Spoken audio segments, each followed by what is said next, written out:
मैं इस उत्सव को लेकर बेहद उत्साहित थी। सुबह से ही सजने और पूजा की तैयारियों में लग गई थी। लाल बनारसी साड़ी, सोने की चूड़ियां, माथे पर लंबा सिंदूर, मैं सचमुच एक नवविवाहिता दुल्हन की तरह ही चमक रही थी। मेहंदी के गहरे रंग ने जैसे मेरे हाथों में एक अनकहा वादा लिख दिया था। शाम ढलते ढलते घर जगमगाने लगा। छत पर दिए जलाए गए। मोहल्ले की औरतें भी अपने करवे लेकर इकट्ठा हो चुकी थी।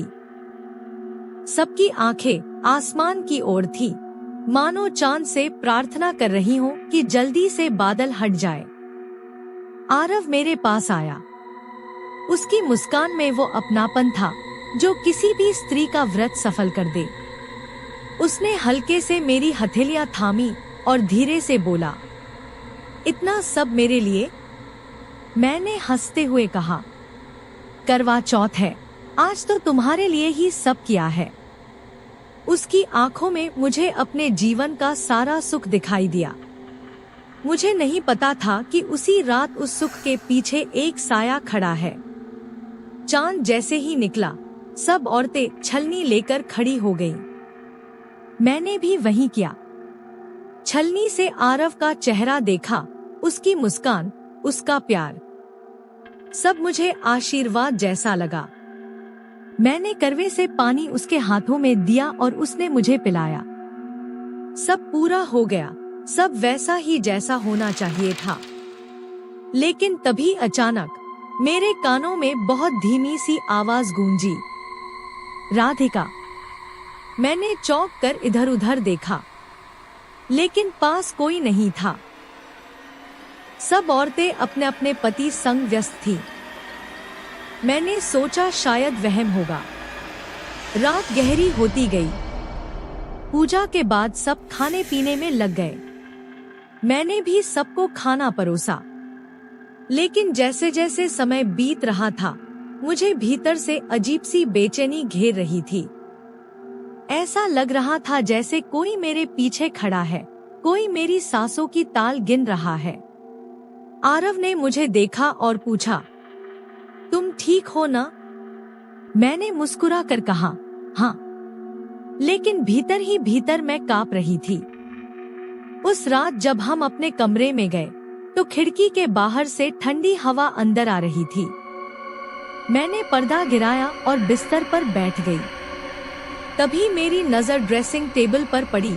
वहाँ एक लाल चुनरी रखी हुई थी, लेकिन मैंने उसे वहाँ नहीं रखा था। मैंने आरव से पूछा, ये चुनरी तुमने रखी है? वह बोला, नहीं। मैंने कहा, अजीब है, यह तो मेरी नहीं है। उस चुनरी पर हल्की सी मिट्टी जमी हुई थी, जैसे किसी कब्र से निकाली गई हो। मेरे हाथ अपने आप पीछे हट गए। तभी बाहर से वही धीमी आवाज फिर सुनाई दी, राधिका, मैं भी दुल्हन हूँ। मेरे रोंगटे खड़े हो गए।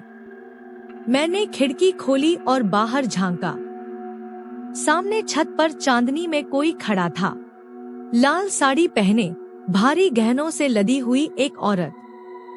लेकिन उसका चेहरा साड़ी के पल्लू से ढका हुआ था।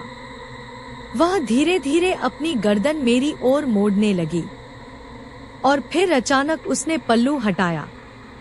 उसका चेहरा सड़ा हुआ था, आंखों की जगह गहरे काले गड्ढे, होंठों से खून टपकता हुआ। उसने भयानक आवाज में कहा, मैं भी दुल्हन थी, राधिका, और ये घर मेरा है। मेरे मुंह से चीख निकल गई। आरव ने मुझे पकड़कर झकझोरा, क्या हुआ? मैंने कांपते हुए खिड़की की ओर इशारा किया, वहाँ कोई है। लेकिन जब उसने देखा, वहाँ कुछ भी नहीं था, सिर्फ खाली छत और हल्की हवा। अगली सुबह मैं बहुत थकी हुई और डरी हुई उठी। सासू माँ ने कहा, राधिका, करवा चौथ की पहली सुबह सुहागिन के चेहरे पर चमक होनी चाहिए। तू इतनी फीकी क्यों लग रही है? मैंने कुछ नहीं कहा। लेकिन अंदर से डर मेरे सीने में बैठ चुका था। उस दिन मैंने घर की नौकरानी से पूछा, क्या इस घर में पहले कोई और शादी हुई थी? वह चुप हो गई। उसकी आंखों में डर झलक रहा था। बहुत मनाने पर उसने धीमे से कहा, मालकिन, इस घर में पहले भी एक दुल्हन आई थी, पर उसकी मौत करवा चौथ की रात को ही हो गई थी। कहते हैं उसने छलनी से चांद देखा ही नहीं था। उसकी आत्मा आज भी भटकती है। मेरा खून जम गया। उस रात मैंने तय किया कि मैं सब जानकर रहूंगी। आरव सो चुका था, लेकिन मुझे नींद नहीं आ रही थी। मैं दबे पांव छत पर गई। चांदनी फैली हुई थी और वही दुल्हन खड़ी थी। इस बार उसने साफ कहा, राधिका, मैं इस घर की पहली दुल्हन थी। मुझे धोखा मिला, मुझे मार दिया गया। मेरी आत्मा अपूर्ण है और अब मुझे अपनी जगह चाहिए। मैं कांपती हुई बोली, मुझसे क्या चाहती हो? वह हंसी इंसान की नहीं थी, जैसे किसी श्मशान से आती हो। तेरी जगह राधिका, तेरी जान, तभी मुझे शांति मिलेगी। मैं भागी, लेकिन मेरे कदम जैसे पत्थर हो गए थे। अचानक उसने मेरी बाह पकड़ ली।